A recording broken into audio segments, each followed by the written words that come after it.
मेरे प्यारे दर्शकों को देश की सबसे पसंदीदा डिबेट शो देश की बहस में दीपक चौरसिया का नमस्कार।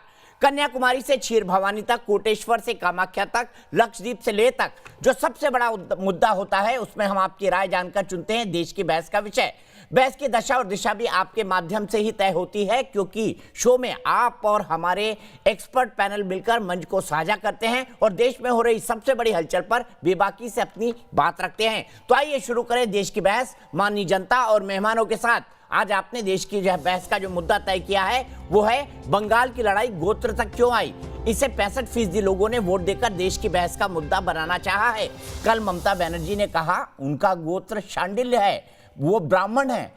शांडिल्य गोत्र ब्राह्मणों में होता है और बड़ा ही उच्च कुल का होता है। लेकिन सवाल यह है कि सेक्युलर राजनीति की सबसे बड़ी झंडा बरदार ममता बनर्जी को आखिर अपना गोत्र बताकर सॉफ्ट हिंदुत्व पर क्यों आना पड़ा। क्या यह नंदीग्राम जीतने की कशमकश है? जब उन्होंने अपना गोत्र बताया तो इस पर राजनीति भी शुरू हो गई। असदुद्दीन ओवैसी ने कहा कि यह बड़ा अपमानजनक है, जो लोग अपने आप को हिंदू जता रहे हैं और बता रहे हैं यह राजनीति नहीं चलने वाली। वहीं भारतीय जनता पार्टी कह रही है कि दीदी को उनके रास्ते पर आने पर मजबूर होना पड़ा है। सवाल यह है, क्या पश्चिम बंगाल के अंदर गोत्र बताकर ममता बनर्जी नंदीग्राम की चुनावी राजनीति पर फतह हासिल कर लेंगी?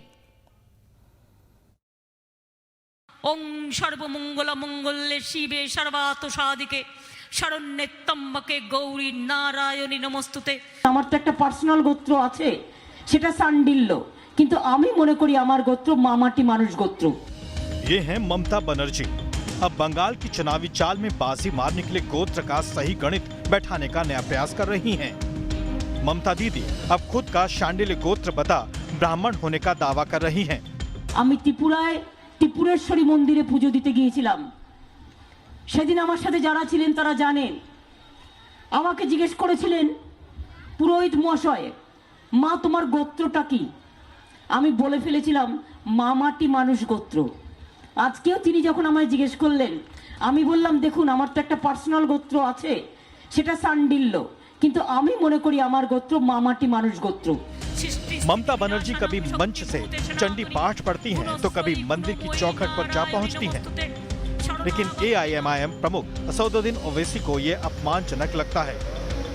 If she is saying that she belongs to an upper caste Brahman Hindu community and that too her gotra is Shandliya, then where should Muslims and Dalits of West Bengal go? Muslims comprise 27% and 22% are Dalits of West Bengal, who are not part of this Varna system. That is why I condemn her statement. भले ही ममता को गोत्र game changer दिख रहा हो, लेकिन BJP समेत दूसरे विपक्षियों ने बंगाल की घायल बाघिन की चुटकी लेना शुरू कर दिया है। जब आदमी परफॉर्मेंस में जीरो होता है तो पंगे में हीरो बन जाता है, और पश्चिम बंगाल में तृणमूल कांग्रेस और उनकी नेता की स्थिति यही है कि परफॉर्मेंस में जीरो है, पंगे में hero. Competitive communalism, who is more communal, that competition is going on between BJP and Mamata.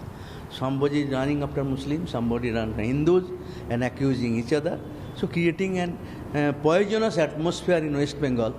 गौरतलब है कि कांग्रेस के राहुल गांधी भी अपना गोत्र दत्तात्रेय बताकर और जनेऊधारी होकर चुनावी गणित अपने पक्ष में करने का प्रयास करते रहे हैं। अब भी वो मंदिर ही जा रहे हैं, इसलिए अब बीजेपी को उन पर भी पलटवार करने का मौका मिला है। न इनका गोत्र शांडिल है, न राहुल का गोत्र दत्तात्रेय और कौंडिल है। ये लोग सीजनल वोटर भगवान वाले हैं, इनका गोत्र असल है वोटर भगवान। देश की बहस में बंगाल की राजनीति में गोत्र के गणित पर चर्चा हो रही है। मंदिर जाना, मंत्र पढ़ना, मंच से चुनाव जीतने के लिए चंडी पाठ पढ़ना और राम नाम जपना अब बंगाल की चुनावी राजनीति में पहले से ज्यादा देखे जा सकते हैं।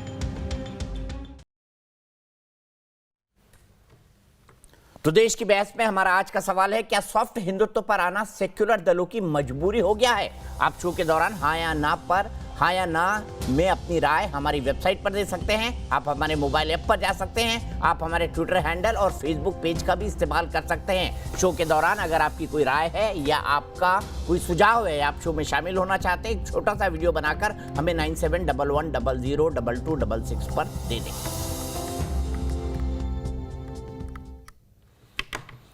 तो गिरिराज सिंह भारतीय जनता पार्टी के फायर ब्रांड नेता, वो इकलौते ऐसे नेता हैं जो ट्विटर पर अपने इंट्रो में अपना गोत्र भी लिखते हैं, गिरिराज सिंह शांडिल्य। आज ममता बनर्जी पर सबसे पहला हमला उन्होंने किया। हम बहस की शुरुआत करेंगे। सबसे पहले मैं अपने गेस्ट बता दूं, उसके बाद गिरिराज सिंह के पास चलेंगे लाइव, उनसे कुछ सवाल पूछने के आखिरकार ममता बनर्जी पर हमला करने की जरूरत उन्हें क्यों पड़ी। मेरे साथ मानव जायसवाल जी जुड़ गए हैं जो कि तृणमूल कांग्रेस के प्रवक्ता हैं। मेरे साथ आचार्य विक्रमादित्य हैं जो कि हिंदू धर्मगुरु हैं। मेरे साथ सतीश प्रकाश जी हैं जो कि एक प्रोफेसर है, राजनीतिक विश्लेषक है और दलित चिंतक भी हैं। लेकिन सबसे पहले गिरिराज सिंह जी के पास चलते हैं। गिरिराज सिंह जी, पहले ये बताइए, आप सबसे पहले मुझे बताइए, आप अपना गोत्र शांडिल्य लिखते हैं, क्या ममता बनर्जी हिंदू कार्ड खेलकर बीजेपी को नुकसान पहुंचा रही हैं, इसीलिए आप ये बातें कर रहे हैं, ममता पर अटैक कर रहे हैं?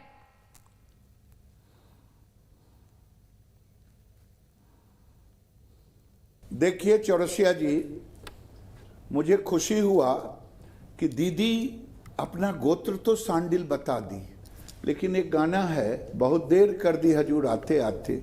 दीदी अपना गोत्र 10 साल लग गया उनको बताने में। और ये दीदी अगर आपको थोड़ा सा भी वोट के डर से नहीं बताती, लेकिन पहले बता देती, जब आपके गोत्र के लोग, सांडिल गोत्र वाले, उनके चाहने वाले, उनके रिश्तेदार, उनके मानने वाले, जब दुर्गा की मूर्तियों के विसर्जन में लाठियां दीदी आपकी सरकार का खाते थे, जब दीदी उन पर केस होता था तो वो कोर्ट का सहारा लेते थे विसर्जन के लिए, आप ही के सांडिल गोत्र वाले, आज उनके दिल में आपके प्रति कैसे प्रेम उभरेगा? दीदी जब रामनवमी होता था तो सांडिल गोत्र वाले, उनके रिश्तेदार, उनके चाहने वाले लाठियां खाते थे दीदी। ये 10 साल लग गया आपको। उस समय तो कभी कलमा पढ़ रही थी, आज चंडी जाप भी दीदी कर रही हैं, अच्छा लग रहा है। लेकिन दीदी तुष्टीकरण की राजनीति करने वाले लोग ही ऐसा करते हैं। और कहीं राहुल जी त्रिपुंड लगाए हुए हैं, कहीं आप कह रही हैं। पहले चरण में दीदी आपकी धरती ही खिसक नहीं गई, बल्कि आप हार गई हैं दीदी। आप कबूल लीजिए और सांडिल गोत्र के साथ मिल जाइए। मैंने तो पहले कहा कि बहुत देर कर दी दीदी। ये नंदीग्राम में चुनाव होने वाला है, दूसरे चरण का। नंदीग्राम के लोगों ने वहां दिखाई पड़ गया कि इनको नकार चुका है, इसीलिए अब चंडी जाप भी कर रही हैं और सांडिल गोत्र भी कह रही हैं। मुझे तो खुशी है कि मेरी बहन है, मेरी दीदी है, लेकिन दीदी आपको सांडिल गोत्र कहने में बहुत दिल लग गया। अच्छा गिरिराज सिंह जी, ये बताइए कि बीजेपी के खिलाफ विपक्ष अक्सर हिंदू कार्ड खेलते हैं। राहुल गांधी खुद अपने आप को जनेऊधारी ब्राह्मण बताते हैं, जनेऊ पहन के उनके पिक्चर्स भी आते हैं, अपने आप को दत्तात्रेय गोत्र का बताते हैं। आपको लगता है इससे फर्क पड़ता है सॉफ्ट हिंदुत्व से? देखिए, ये लोग सीजनल हैं। राहुल गांधी गुजरात के चुनाव में त्रिपुंड किए, कोट पे जनेऊ पहने, गोत्र बताया, दत्तात्रेय, कौंडिल, क्या क्या बताया। हमारा गोत्र हमारे पिताजी के नाम, पिताजी का गोत्र उनके पिताजी का नाम, उनका गोत्र राजीव गांधी के नाम, राजीव गांधी के पिताजी फिरोज गांधी उनका गोत्र है। मेरा गोत्र शांडिल है, मैंने लिख दिया। ममता दीदी को अब याद आया, राहुल जी को उस समय याद आया। अभी ये सीजनल मंदिरों में जा रहे हैं, कोई चंडी जाप कर रहा है, कोई त्रिपुंड लगा रहा है। हम और हमारे नेता न कभी चंडी जाप इसके लिए वोट के लिए किया, न कलमा पढ़ा, सबका साथ सबका विकास मंत्र लेके चला। लेकिन दीदी मैं पूछना चाहता हूं, क्या रोहिंग्या और घुसपैठिए जिनके लिए आप रेड कारपेट बिछाई थी, हमको तो बता दें आप कि कहीं वो भी तो सांडिल गोत्र नहीं थे, तो हम भी जाके मिल लेंगे। दीदी, जो सांडिल गोत्र था, जिनके रिश्तेदार थे मतुआ समाज, उनको आपने कहा कि सीए लागू नहीं होने दूंगा, तुमको नागरिकता नहीं लेने दूंगा। ये आज आपको याद आया है। आप पहले अगर आपको याद आ गया होता तो न कलमा पढ़ना पड़ता, न चंडी जाप करना पड़ता, केवल सांडिल ही रहना पड़ता। मुझे बताइए गिरिराज सिंह जी, बीजेपी के लिए क्या हिंदुत्व का मतलब सिर्फ वोट बैंक पॉलिटिक्स है? क्योंकि चूंकि हिंदुत्व का मतलब बीजेपी जय श्री राम भी वोट के लिए बोलती है, आप पर यह आरोप लगता है, हिंदुत्व कार्ड भी वोट के लिए खोलती है, बहुसंख्यकवाद की राजनीति करती है, और साथ ही साथ इसी की काट के लिए विपक्ष को यह बयान देना पड़ता है, राहुल गांधी को मंदिर मंदिर जाना पड़ता है, चंडी पाठ करना पड़ता है, ममता बनर्जी को और गोत्र भी बताना पड़ता है। जब आप ये करें तो गलत नहीं, ममता बनर्जी करें तो गलत, ऐसा कैसे? नहीं चौरसिया जी, कभी हमने हिंदू का कार्ड नहीं खेला और न कभी मुसलमान का कार्ड खेला। तुष्टीकरण की राजनीति भारतीय जनता पार्टी नहीं करती है। हम तो सर्वे भवन्तु सुखिनः सर्वे सन्तु निरामय, वसुधैव कुटुम्बकम, सबका साथ सबका विकास करते हैं। जो लोग करते हैं वो राहुल जी से पूछे, वो उनके पूरे खानदान से पूछे, ममता दीदी से पूछे। हम कभी तुष्टीकरण की राजनीति नहीं करते।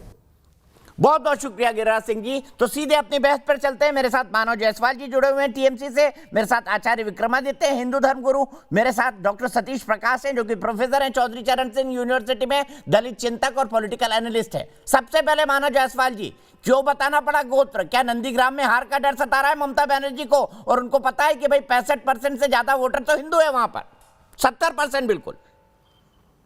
सो पहले तो सभी को नमस्कार। गिरिराज जी बहुत बड़े हमारे प्रसिद्ध व्यक्ति हैं देश के, उनको भी बहुत बहुत नमस्कार, और दीपक जी आपको भी बहुत बहुत नमस्कार। सर बहरहाल जो बात है दीदी का गोत्र का, सर विकिपीडिया में सब चीज अवेलेबल है, और वो शांडिल्य गोत्र जन्म से है, उनका वो चॉइस नहीं है। अगर उनके पास चॉइस होता तो वो माँ माटी मानुष का ही गोत्र संबोधित करती है। बताया क्यों मानव जी, बताया क्यों? अगर विकिपीडिया पर अवेलेबल है तो मंच से बताने की क्या जरूरत थी? नंदीग्राम के चुनाव के 2 दिन पहले बोलती विकिपीडिया पर जाकर देख लें। जरूरत है सर, जरूरत है। अब जरूरत क्या है मैं बता देता हूँ। जिस बच्चे बीजेपी कह रही है हार का डर सता रहा है नंदीग्राम में, क्योंकि 70% वोटर हिंदू है। सर जिस बच्चे की उंगली पकड़ के उन्होंने राजनीति के रास्ते पर चलना सिखाया, उसको राजनीति का ज्ञान दिया, उस बच्चे ने उस माँ को बेगम करके संबोधित किया। जो हमारे प्रधानमंत्री हैं, जो आज प्रमुख स्टार प्रचारक बन के बंगाल में भ्रमण कर रहे हैं, और बहुत सारे स्टार प्रचारक भी हैं जो कि वो गवर्नमेंट ऑफ इंडिया में भी काफी पोस्ट होल्ड करते हैं, सबको मेरा नमन है। लेकिन उन लोगों को भी सिर्फ बुरखा दिखता है, सिर्फ वो ध्रुवीकरण की पोलराइजेशन की राजनीति दिखती है, उनको हिंदू मुस्लिम दिखता है, हिंदू हिंदू दिखता है।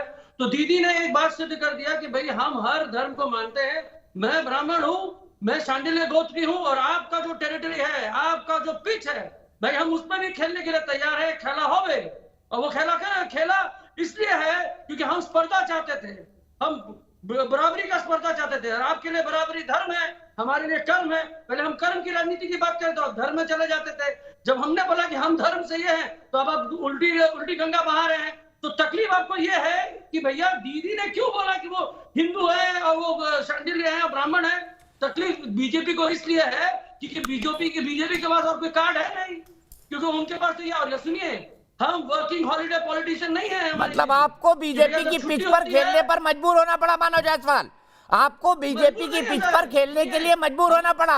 बीजेपी ने मजबूर कर दिया दीदी को, जो सेक्युलर की सबसे बड़ी जनता बरदार थी, जिनका 2016 का पोस्टर याद है मुझे, वो इबादत करते हुए सर पर ऐसा बांधा हुआ जैसा नमाज पढ़ते वक्त बांधा जाता है, और इबादत करते हुए फोटो पूरे कोलकाता में लगे थे 2016 में। सर मैं बता देता हूं आपको, मैं बता दूं आपको, वो ईद का समय था। और सर मैं बता दूं आपको, शायद याद होगा सर, आप भी एक हिंदू है, मैं भी हूं। हमारी बहू बेटियां जब मंदिरों में जाती हैं और जब पूजा पाठ होता है तो वो चुनरी और दुपट्टा ओढ़ती हैं। जब वैसे नहीं ओढ़ती जैसे ममता बनर्जी का 2016 में फोटो लगा था, हाँ लगा, वैसे मुस्लिम महिलाएं ओढ़ती हैं। सर उनके बहुत सारे सूचित अरे हैं, सर, दुर्गा बहुत पूजा प्रेमी हैं वाला उनके। कोई फोटो लगा देते मानो भाई, आप पर बीजेपी आरोप लगाती है कि दुर्गा पूजा सर- के लिए तो लोगों को जाना पड़ता है सर- कोर्ट, लेकिन मोहर्रम के सर, जुलूस के बीजेपी लिए के हर पास- फैसिलिटी दी जाती है। नहीं सर, बीजेपी के पास एक अजीब सी दूरबीन है सर, उनको दूर का और पास का दोनों ही नहीं दिखता है, वो बीन वाली दूरबीन है, सिर्फ बीन बजाते हैं। और मैं आपको बता दूं सर, दुर्गा पूजा, सर आपको आइडिया नहीं है सर, कुछ दिन बताइए बंगाल में आपको नवरात्रा और दुर्गा पूजा में पता चल जाएगा कि भैया जिस तरीके से दीदी पद यात्रा करते करते पूरे साउथ कैलकाटा के हर दुर्गा पूजा में जाती हैं, नॉर्थ कैलकाटा के हर दुर्गा पूजा में जाती हैं, नवरात्रा में उनके घर में दुर्गा पूजा होता है, काली पूजा होता है, तो सर तकलीफ क्या है? हम इसका प्रसार नहीं करते क्योंकि हमको वो दूरबीन नहीं दिखती है, हमको लोगों का मन लेकिन दिखता ईद है, का लोगों प्रसार जरूर साथ करते हैं, दिखता कोई है। बात नहीं मानव जी, मैं आपको बिल्कुल नहीं दोष सर, नहीं हर करता, कुछ लेकिन करते हैं, ईद के हर फोटो कुछ का करते हैं। प्रसार जरूर करते हैं आप, ईद के फोटो का प्रचार नहीं प्रसार करती करते हैं। है। आचार्य और विक्रमादित्य नहीं के पास करती है। चलता हूँ, आचार्य विक्रमादित्य गोत्र बताने की जरूरत क्यों पड़ी, आपका क्या विश्लेषण है? देखिए, गोत्र बताने की जरूरत पर जो पड़ी, जो समझ में आता है कि जिस प्रकार से वो बैकफुट पे आ गई हैं, मुझे लगता है कुछ आ गई हैं थोड़ी सी, जिस प्रकार से राजनीति चल रही है और जिस प्रकार की राजनीति उन्होंने कई सालों से खेली, तो वास्तविक तौर पे जिस प्रकार से जनेऊ पहनने की जरूरत पड़ गई थी कुछ दिन पहले कोर्ट के ऊपर, आज उसी प्रकार से गोत्र बताने की जरूरत पड़ गई। जब राम जय श्री राम बोलने वालों की जबान खिंचवाने की बात कर रही थी, जेल में डलवाने की बात कर रही थी, तब इनको दिक्कत नहीं हुई, तब राम याद नहीं आए। जब यहां पर भगवा को, हिंदुओं को बलात्कारी बता रहे थे, तब दीदी को कोई याद नहीं आया कि वो भी हिंदू है, कि उनमें राम का अपमान होता है। तब कहां चली गई थी दीदी? दीदी को वहां राम का अपमान नहीं नजर आया। जब पूरे यूपी के लोग जितने भगवा हैं, तमाम हिंदुस्तानी भारतीय जितने हैं, मैं कहूंगा लंका वाले रावण जो है सीता को उठा के ले गया, वो उसके भी अधिकारों की बात करने शुरू कर दी, वहां उनका अपमान, वहां हिंदुस्तानियों का अपमान उनको नहीं दिखाई दिया। राम का अपमान यानी हिंदू धर्म का अपमान वास्तविक तौर पे साफ साफ दिखाई देता है कि जिस प्रकार की राजनीति दीदी खेल रही हैं, आज शांडिल्य गोत्र बताने की जरूरत पड़ गई है कि क्या जरूरत थी बताने की। आप जो बताना चाहती थी, आपके साथ जो मंदिर में घटा वो अपने पास रखती, परंतु आज जो लेकर स्टैंप ड्यूटी लगा के साथ वहां पर माइक पे बताने का प्रयास कर रहे हैं, साफ साफ दिखाई देता है कि नंदीग्राम में दीदी के मन में संकोच आ गया है कि लोग कहीं हिंदू वोट ना छूट जाए। वो छूटने वाला इसलिए है क्योंकि इन्होंने जो राजनीति करी, वहां देखिए बकरीद के टाइम पर रिलैक्सेशन दे दिया गया, परंतु जब रामलीला आई, रामनवमी आई, तो वहां यात्रा रोकने की बात कर दी गई। तब राम कहां गए थे? तब हिंदुत्व कहां चला गया था? तब समझ में नहीं आता। वहां पर तथाकथित तौर पर लगातार जिस प्रकार से हिंदुओं की उपेक्षा पिछले करीब करीब काफी लंबे समय से चल रही है और आखिरी में डुगडुगी बजाने के लिए जिस प्रकार की राजनीति हिंदुस्तान में पिछले 70 साल से खेली जा रही थी, वही राजनीति आज खेलने का दीदी प्रयास कर रही हैं। हर मानुष को समझ में आ रहा है, मानुष बहुत सीधा साधा है, लेकिन उसको भी समझ में आती है हिंदू के क्या खेल खेले जा रहे हैं, किस प्रकार से बरगलाने का प्रयास किया जा रहा है। मैं सीधे मानव जायसवाल के पास चलता हूं। मानव जायसवाल जी, क्या आपको लगता है शांडिल्य गोत्र बताने के बाद जो 70% है हिंदू, उसके कुछ वोट नंदीग्राम में दीदी को मिल जाएंगे? कॉन्फिडेंट है वो आप इस बात को लेकर? सर देखिए नंदीग्राम का जहां तक सवाल है सर, क्योंकि वहां पर नंदीग्राम में कल 2 जगह ऐसी थी जहां पर दीदी का काफिला जब गुजर रहा था तो उनका विरोध करने के लिए जय श्री राम बोला गया, क्योंकि सुभाष चंद्र बोस के कार्यक्रम में जय श्री राम बोलने पर उन्होंने आपत्ति जताई थी और बिना भाषण दिए मंच से उतर गई थी। उनको विरोध करने के लिए जय श्री राम नंदीग्राम में 2 जगह बोला गया, उसके बाद उन्होंने गोत्र बताया है। नहीं सर, आपके सामने गुरुजन बैठे हैं, तो सर मैं जब से छोटा था सर, तो हमारी दादी जी और दादी जी लोग जब जाप करती तो जय सिया राम बोलती थी। और सर हमारा एशियन माइनर जगह है सर, हम माताओं का नाम पहले लेते हैं, औरतों का नाम पहले लेके संबोधित करते हैं, और ये जय श्री राम बोलते हैं, हम जय सिया राम बोलते हैं सर। हम जय सिया राम दीदी ने बहुत बार बोला है सर। जय श्री राम बोल के अगर किसी तबरेज का कत्ल किया जाता है, जय श्री राम बोल के किसी, अरे जय श्री राम बोलते जय सिया राम बोलते फर्क क्या है? हमको आपत्ति है सर, हम हिंदू हैं, हमको आपत्ति है। मेरे राम का, अरे भैया मेरे, किसी का नहीं है। जब सीता जी का अपमान कर रहे थे आपके नेता, तब कहां चले गए थे आप? जब कल्याण बनर्जी ने जिस प्रकार से नारी का अपमान किया, वहां पर जिस प्रकार से सीतारामन, कल्याण बनर्जी का स्टेटमेंट निकालिए, कल्याण बनर्जी का स्टेटमेंट निकालिए प्लीज, कल्याण बनर्जी का स्टेटमेंट निकालिए, मैं दिखाता हूं आपको। कल्याण बनर्जी का स्टेटमेंट मानव जायसवाल जी दिखाता हूं आपको, मैंने डिबेट भी की थी, मुझे याद है उस पर। छोटी सी बात बता दूं, कल्याण बनर्जी जब प्रभु राम रावण को मारने, कल्याण बनर्जी ने जिस प्रकार का बयान दिया था माँ दुर्गा का किया था अरे भैया वो बयान आप नहीं, जिस प्रकार से आपको सीता जी का बयान देते हुए उन्होंने कहा था वो याद कर लो शब्द। कल्याण बनर्जी जो बोल रहे थे यहाँ के, जिस प्रकार से आपका भी अपमान किया था, आप भी हिंदुस्तानी हैं, आप भी भारतीय हैं, आपका भी अपमान हुआ था उसके अंदर कि जब आपको बलात्कारी बता दिया गया था तब आप सो रहे थे क्या? नहीं सर, क्या बात करना चाहते हैं आप? कहाँ हैं आप? कौन से दुनिया में जी रहे हैं? चलिए माना जी मेरे दर्शक जुड़ गए, दर्शकों की राय मेरे लिए बेहद अहम है। तब तक मैं आपको कल्याण बनर्जी का बयान निकाल कर सुनवाता हूं। मेरे प्रोडक्शन की टीम कल्याण बनर्जी का नाम निकाल रही होगी। अनूप यादव दिल्ली से मेरे एक दर्शक जुड़ गए हैं। अनूप जी, क्यों कहना पड़ा ममता जी को कि मैं ब्राह्मण हूं, शांडिल्य हूं? जी दीपक जी, बहुत बहुत धन्यवाद हमें अपनी बात रखने का मौका दिया।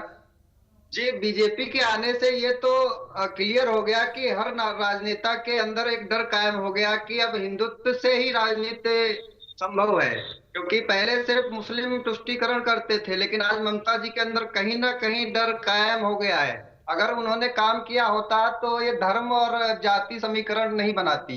जिस तरीके से राहुल गांधी जी ने अपना जनेऊ दिखा के चुनाव में वोट बैंक साधने का काम किया, उसी तरह ममता बनर्जी भी कहीं ना कहीं उसी रास्ते पे हैं।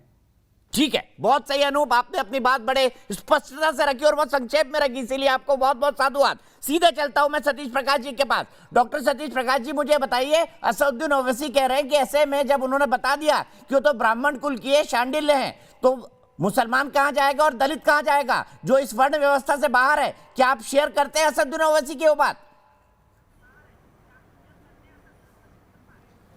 नहीं, देखो दीपक जी, दो तीन चीज़ों का ध्यान रखना पड़ेगा कि जातीय व्यवस्था के उछले पायदान पर बैठा हुआ व्यक्ति जाति की बात कर सकता है, जाति के आधार पर वोट मांग सकता है, लेकिन जो सामाजिक रूप से कमजोर है, जो जातीय व्यवस्था को तोड़ना चाहता है, उसके ऊपर अगर वो जाति की खामियां भी गिनाता है तो उसके ऊपर जातिवादी होने का आरोप लगता है।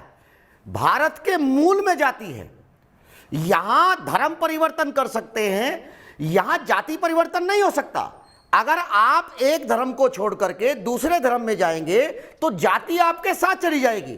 और भारत में अगर इस्लाम को आप देखेंगे तो इस्लाम में सबसे पहले जो हिंदुओं की जो जाति और जो गोत्र कन्वर्जन होने वाला है और सबसे ज्यादा कन्वर्टेड होने वाले वो शांडिल्य गोत्र के लोग ही हैं। सतीश प्रकाश जी, शास्त्र पढ़े। सतीश प्रकाश जी, अरे सतीश प्रकाश जी, पढ़ लीजिए पहले।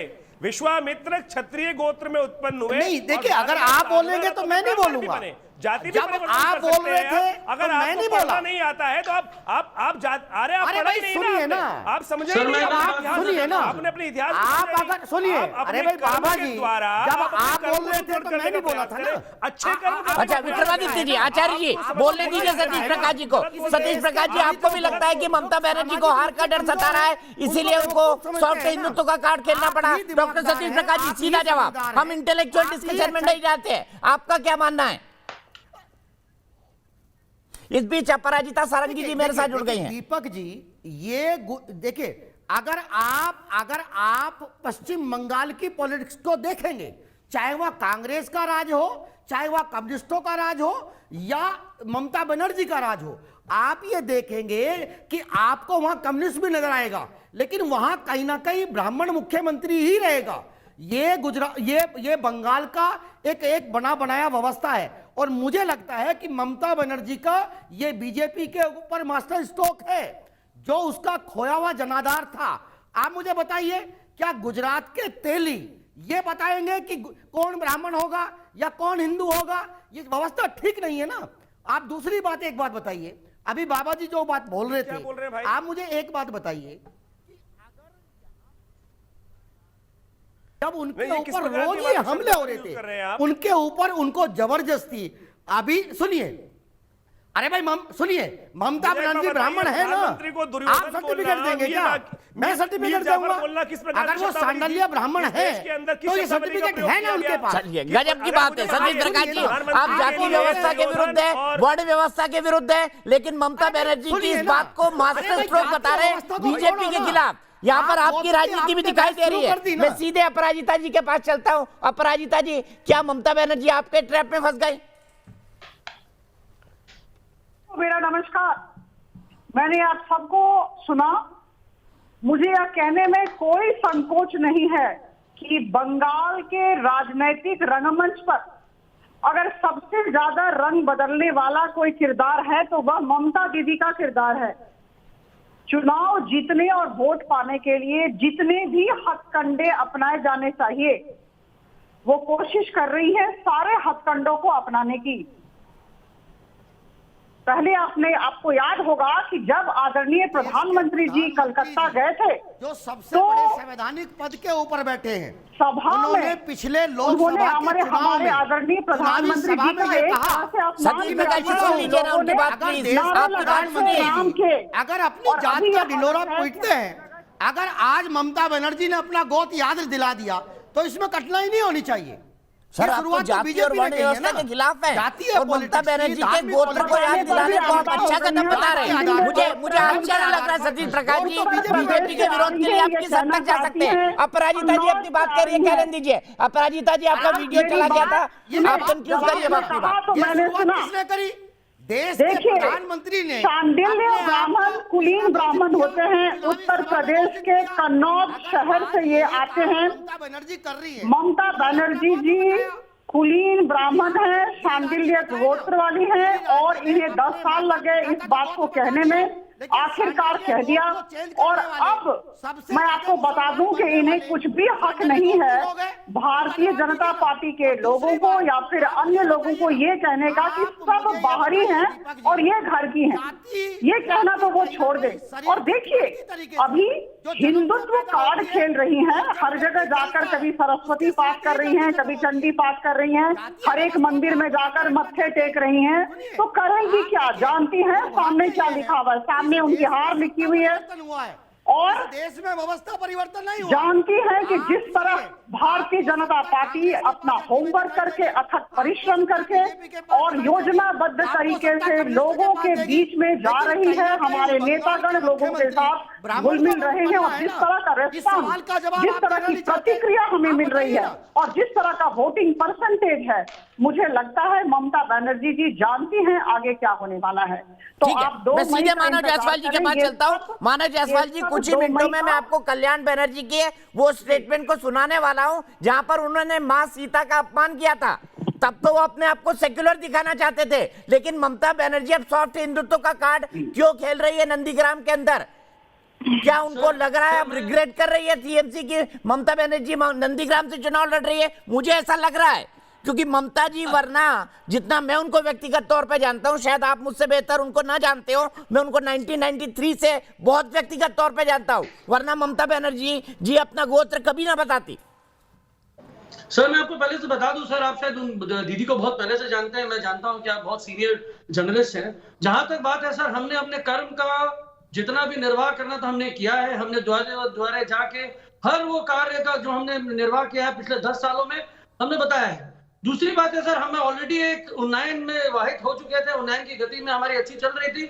2016 और 2017 में जो भवंडर हमारे बीजेपी गवर्नमेंट ने जो किया, डिमोनेटाइजेशन रात को 12 बजे, जीएसटी रात को 12 बजे और 500,000 बार संशोधन किया, इनके लिए गिनी पिग है। इंडिया तो इनके लिए गिनी पिग हो गया, जो एक्सपेरिमेंट करना है कर लो। दूसरी बात सर, मैं मैडम की बातों से काफी दुखित हूं कि उनको प्रॉब्लम क्या है कि भैया किसी ने अगर अपना हिंदू जता दिया कि हम हिंदू हैं, हम फलाना गोत्र से हैं, इनको प्रॉब्लम क्यों मची है? क्यों मची? इसलिए है कि भैया यही तो हमारे पास एक टूल थी, हमने तो कोई काम किया नहीं। हमने नौकरियां देने की बात करी, हमने नौकरियां लोगों की ले ली। हमने लोगों को स्वास्थ्य देने की बात करी तो हमने लोगों को कोरोना में पैदल चलवा दिया कि भैया घर जाते जाते आप चले जाएं।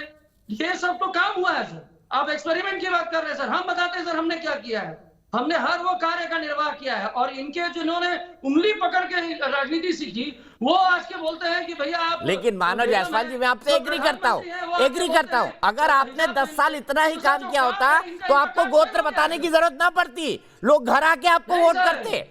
अगर आपने 10 साल इतना ही काम किया होता तो आपको गोत्र बताने की जरूरत नहीं पड़ती, आपको काम के नाम पर वोट मिल जाते। सुप्रिया श्रीनेत जी जुड़ गई है मेरे साथ, कांग्रेस की राष्ट्रीय प्रवक्ता हैं। सुप्रिया जी, मैं सीधे आपके पास आऊंगा और जानना चाहूंगा, राहुल गांधी भी सॉफ्ट हिंदुत्व पर चले गए, क्या भारतीय जनता पार्टी ने सभी सेक्युलर धर्मनिरपेक्ष शब्द को अब राजनीति के शब्दकोश से खत्म कर दिया है और राहुल गांधी से लेकर ममता बनर्जी सबको सॉफ्ट हिंदुत्व पर आने पर मजबूर कर दिया है? क्योंकि राहुल जी आज कामाख्या टेम्पल भी गए थे।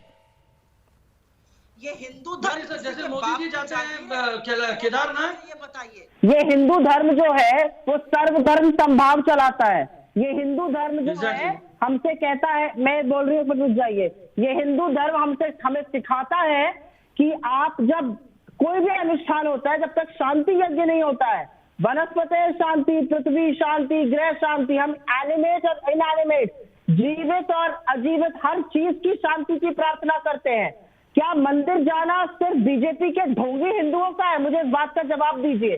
क्या हिंदू धर्म के जो ढोंगी हिंदू ठेकेदार बने हुए वो डिसाइड करेंगे कौन मंदिर जा सकता है, कौन नहीं जा सकता? मैं भी असम गई थी प्रचार करने के लिए, मैं हिंदू धर्म के उपासक हूं, मैं कामाख्या देवी के मंदिर गई, और ये किस मुंह से इस बारे में बात करते हैं? इन्होंने तो बंगाल में देवी जी को, दुर्गा देवी को रामचंद्र जी से लड़ा मारा। ये तो वो लोग हैं जिन्होंने दुर्गा देवी के अस्तित्व को ही ललकार दिया। पूछा ये कहां से आई है किसी को पता नहीं।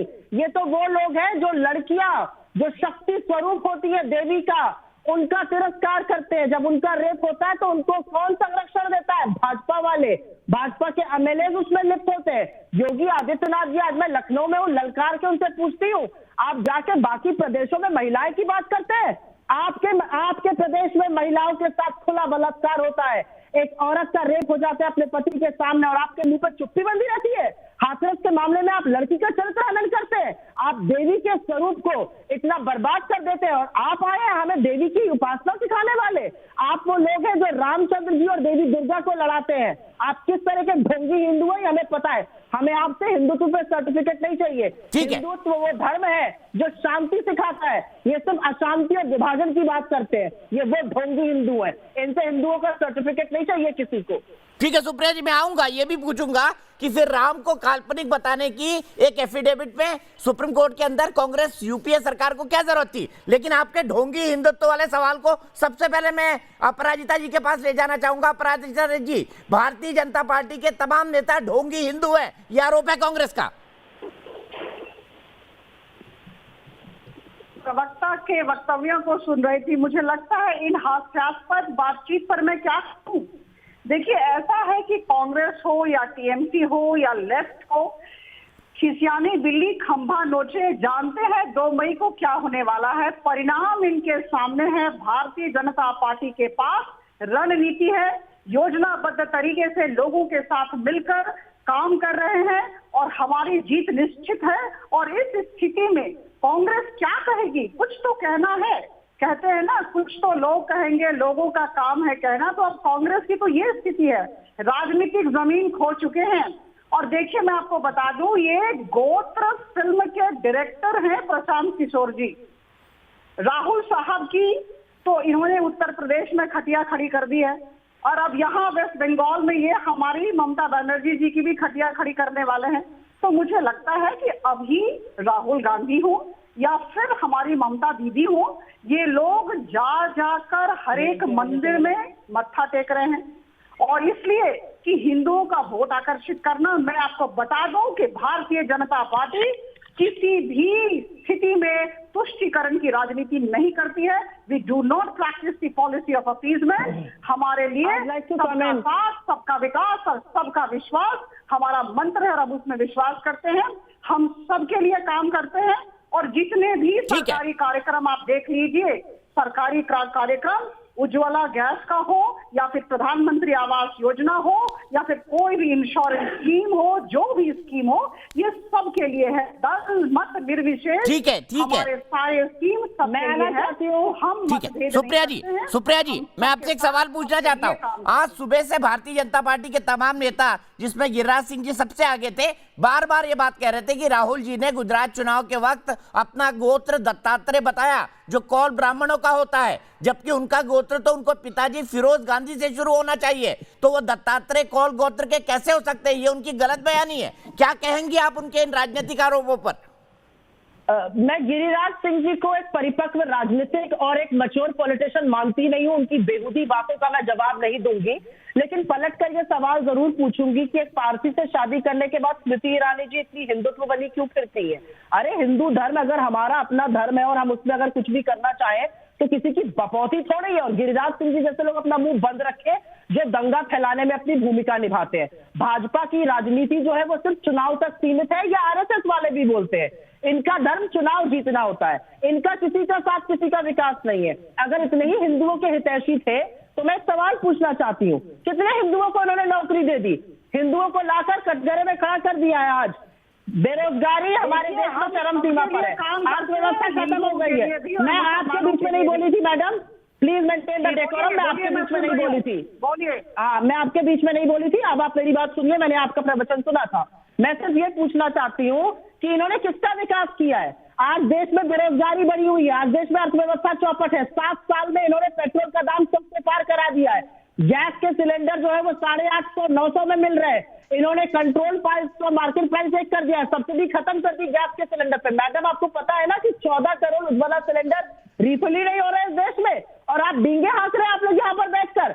आज देश का युवा आपकी ओर देख रहा है। 7 साल से आपको उसने मैंडेट दिया हुआ है, किसको आपने नौकरी दी है बताइए? बंगाल जाकर भाजपा कहती है हम हर घर के एक व्यक्ति को सरकारी नौकरी देंगे। आपने इस देश में कितने लोगों को 7 साल में सरकारी नौकरी दी है जो आप बंगाल में जाकर? अच्छा सुप्रिया जी, मैं आपकी सब बात से एग्री करता हूँ। आप ये राजनीतिक आरोप लगा सकती हैं। आप 7 साल की बात कर रही हैं, लेकिन 5 साल के बाद इन्हीं को उसी जनता ने 303 सीटों के साथ जिताया।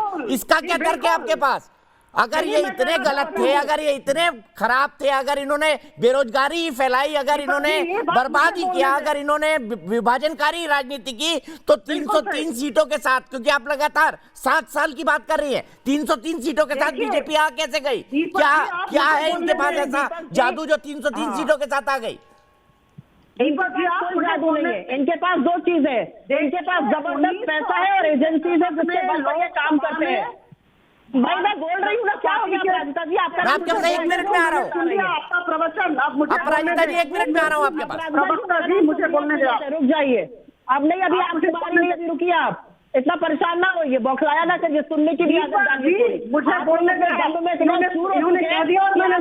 दे, दूसरों को। आपने आज इस देश में इतना विभाजन किया है, आपने इस देश में इतना तुष्टीकरण किया है, आपने इस देश में सिर्फ नफरत की आंधी फैलाई है।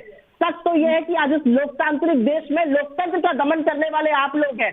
कोई भी व्यक्ति अगर आपसे सवाल पूछता है, आप उसके खिलाफ दोषारोपण करते हैं, उसके खिलाफ देशद्रोह का आंदोलन करते हैं।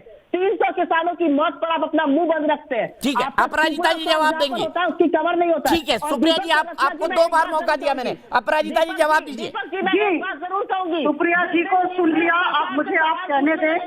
ये खास 1980 के दशक में लोकसभा में भारतीय जनता पार्टी के केवल 3 सांसद बैठा करते थे, और आज के दिन 17वीं लोकसभा में 303 सांसद बैठते हैं।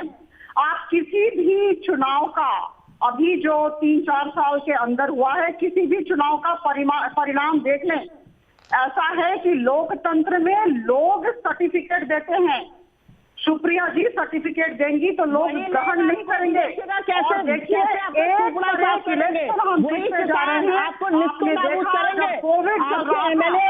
सुप्रिया जी उन्होंने आपकी बात सुनी थी, प्लीज उनकी बात सुनिए। बाइडेन की सरकार आई, लेकिन हमारे यहाँ बिहार के इलेक्शन में प्रधानमंत्री मोदी जी की सरकार आई।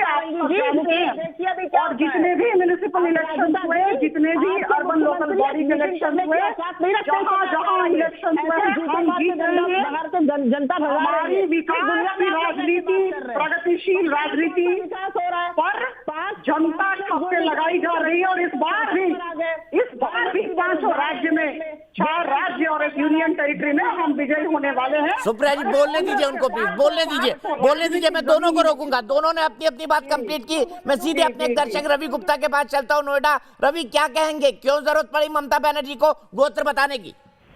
सर नमस्कार। ममता बनर्जी को जरूरत इसलिए पड़ी कि उनको लगा कि मोदी जी हैं तो उनको दिक्कत हो रही है, और उनमें हिंदुत्व की भावना जाग रही है, और सब लोग देख रहे हैं कि भाई हिंदू राष्ट्र है, हिंदू भावना है सब लोगों में, तब उनको गोत्र बताने की जरूरत पड़ी आज उनको।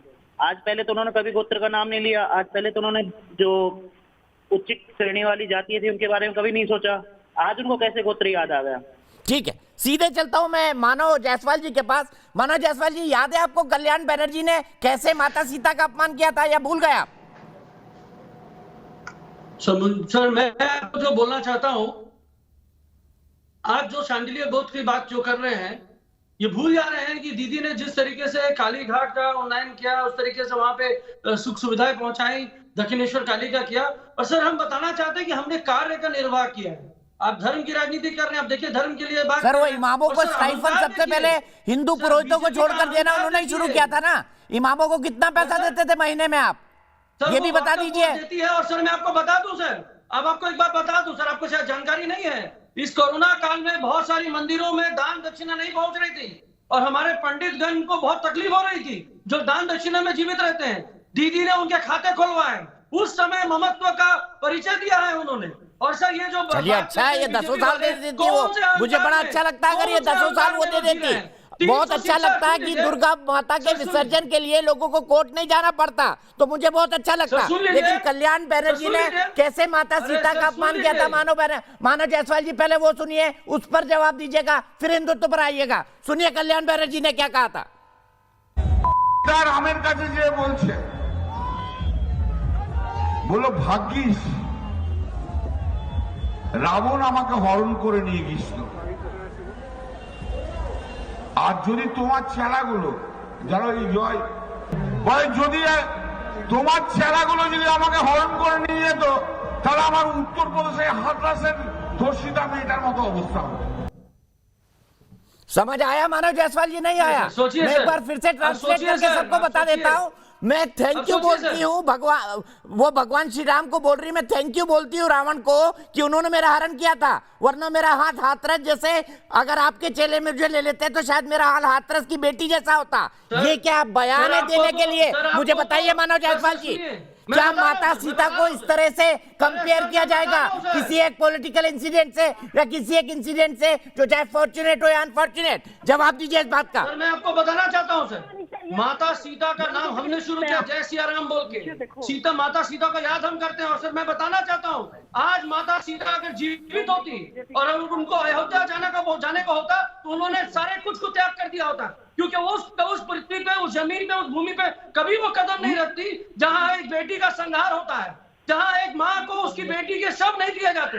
इसके लिए ये सिंबोलिज्म चली थी सर। और इनको मैं तो मैं एक बार फिर से सुन रहा हूँ मानव जायसवाल जी, आपका ये जो भाषण है ये कल्याण बैनर्जी के बयान पर फिट नहीं बैठता। कल्याण बैनर्जी को एक बार फिर से सुनवा दीजिए, यही बोला है, सुनवा दीजिए, एक बार फिर से सुनवा दीजिए। मैं बताता हूँ सर, इसका अनुवाद करता हूँ सर। हाँ करिए, करिए अनुवाद करिए, बोलिए अनुवाद बोलिए। वो बंगाली में बोल रहे हैं, आप अनुवाद करते जाइए, फिर मैं बताऊंगा गलत कहाँ है, क्योंकि बांग्ला मुझे भी आती है। मैं बता रहा हूँ, उन्होंने प्रभु राम को बोला कि शुक्र है कि मुझे रावण ने अपहरण किया था, अगर मेरे करती तो शायद मेरा वही हाल होता जो हाथरस में हुआ है महिला का, मेरा वही हाल होता जो उन्नाव में हुआ है। ये एक सिंबोलिज्म है कि माता सीता की व्यथा है, जहाँ पे वहाँ के मुख्यमंत्री जो योगी आदित्यनाथ हैं, जो वानर सेना की बात करते हैं, कल्याण बैनर्जी यही, कभी भी नहीं आया। माफ कीजिएगा इन शब्दों का इस्तेमाल कर लेता हूँ, कल्याण बैनर्जी यही प्रॉफिट के बारे में बोल के कंपेयर कर देते, फिर क्या होता कल्याण बैनर्जी का बताइए जरा। माता सीता को लेकर तो सिंबोलिज्म उन्होंने कर दिया, प्रॉफिट मोहम्मद को लेकर कर देते तब क्या होता बताइए ना। प्रॉफिट मोहम्मद को लेकर कर देते तो क्या होता? सर जो बात किया उसके बारे में जवाब दिया, मुझे बताइए ना। प्रॉफिट मोहम्मद, मैं सीधे आचार्य विक्रमादित्य के, अब जवाब नहीं है आपके पास। अगर यही प्रॉफिट मोहम्मद के बारे में बोल के कंपैरिजन करते थे तो क्या होता कल्याण बैनर्जी का? कितने फतवे निकलते हैं बताइए, मानव जायसवाल कितने फतवे निकलते हैं बताइए। दीपक जी आचार्य विक्रमादित्य जी, दीपक जी आप सही बात बोल रहे हैं, ये बिल्कुल अरे बंगाल का क्या हाल होता है हम देख चुके हैं, लगातार पूरे विश्व का क्या हाल हुआ। एक कार्टून छपने पर पूरे विश्व को जलाने की बात कर दी गई, हिंदुस्तान को हिलाने का प्रयास कर दिया गया। यदि कल्याण बैनर्जी ऐसा बोल देते, इसके साथ साथ मदन मित्रा याद होंगे आपको, मदन मित्रा ने एक और भयंकर बयान दिया था कि राम और सीता गौमांस खाते थे, तब आप कहां चले गए थे? तब आपका हिंदुत्व कहां चला गया था? आप लोग केवल जो समय समय पर रंग बदलते हैं ना, गिरगिट से भी ज्यादा रंग बदलने वाले लोग हैं। मुझे समझ नहीं आती, 30 साल तक ममता जी अपने गोत्र को छुपाए रखी कि वो ब्राह्मण भी है। कहां कौन सी दुनिया में रहते हैं सर, कहां रहते हैं? गोत्र याद आ गया सर, इनको बोलिए 30 साल तक। मैं सीधे डॉक्टर सतीश प्रकाश जी के पास चलता हूँ। सतीश प्रकाश जी, क्या ममता बनर्जी जब अपना कुल बता रही है, शांडिल्य बता रही है, ब्राह्मण बता रही है, आप तो वंश परंपरा, जाति परंपरा सबके विरुद्ध है, ऐसे में दलितों को वोट देना चाहिए ममता बनर्जी को या नहीं देना चाहिए? आपका क्या मानना है? असदुद्दीन ओवैसी कह रहे हैं तब दलित कहां जाएंगे? देखो मैंने सुनिए देखिए दीपक जी, ये कड़वी सच्चाई है, भारत के मूल में जाती है। लेकिन आज आपकी डिबेट को देख करके आज मुझे एक बात समझ में आ गई, अगले चरण का जब भी चुनाव होगा, अगर बीजेपी पश्चिम बंगाल के चुनाव में जय सिया राम के नारे लगाएगी तो टीएमसी कहीं ना कहीं जय परशुराम का भी नारा लगाएगी। देखिए इतिहास अपने आप को दोहरा रहा है। आज कहीं ना कहीं यह सच है कि राम राज के खिलाफ, उनके अत्याचारों के खिलाफ, क्षत्रियों के खिलाफ खड़े होने वाला कहीं ना कहीं परशुराम है। और 17 बार उन्होंने कहीं ना कहीं एक व्यवस्था को खत्म किया। आज उत्तर प्रदेश में वही हालात है। उत्तर प्रदेश का ब्राह्मण हम बंगाल की बात कर रहे हैं सर, कहां उत्तर प्रदेश पे आ गए? सतीश प्रकाश जी, भटकते बहुत हैं, ब्राह्मणों को मारा जा रहा है। देखिए सुनिए, आप भटकते बहुत हैं, पश्चिम बंगाल की बात कर रहे हैं, उत्तर प्रदेश के मुख्यमंत्री, और हम एक ब्राह्मण और शांडिल्य नेत्री की बात कर रहे हैं। बिना चिंता करे के पास जाकर भटकते बहुत हैं, नकुल कुमार हापुड़ से, नकुल ममता जी ने जो कहा है उस पर क्या कहेंगे आप?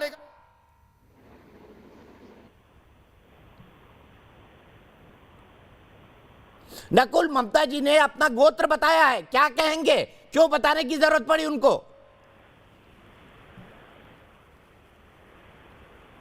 जी, सर्वप्रथम तो दीपक जी जय श्री राम आपको, क्योंकि यही हमारा सांस्कृतिक अभिवादन भी है। और आपको बताइए जिस प्रकार ममता बनर्जी अपनी प्रतिक्रिया इसके ऊपर जाहिर करती है, ये सब कुछ बड़े आसानी से समझा जा सकता है कि वोट लेने के लिए केवल जय श्री राम के नारे से भागने वाले लोग भी मंदिरों में जा रहे हैं, चंडी पाठ भी कर रहे हैं। ये वही लोग हैं जिन्होंने लगातार सीए का विरोध किया, 370 को हटाने का भी विरोध करा इन्होंने, रोहिंग्याओं को नागरिकता दी। आज वोट के लिए सब कुछ कर रहे हैं ये लोग। तो ये केवल इनकी हताशा है, और हिंदुओं के वोट लेने के लिए भी, उनका ध्रुवीकरण करने के लिए भी केवल ये। ठीक है, ध्रुवीकरण करने के लिए और हताशा है, ये कहना है नकुल तोमर का। ब्रेक के लिए रुक रहा हूं, ब्रेक के बाद शुरुआत करूंगा। राहुल गांधी कब जाएंगे पश्चिम बंगाल, क्यों नहीं जा रही है बीजेपी के बड़े नेता पश्चिम बंगाल, इस पर भी बात होगी ब्रेक के बाद।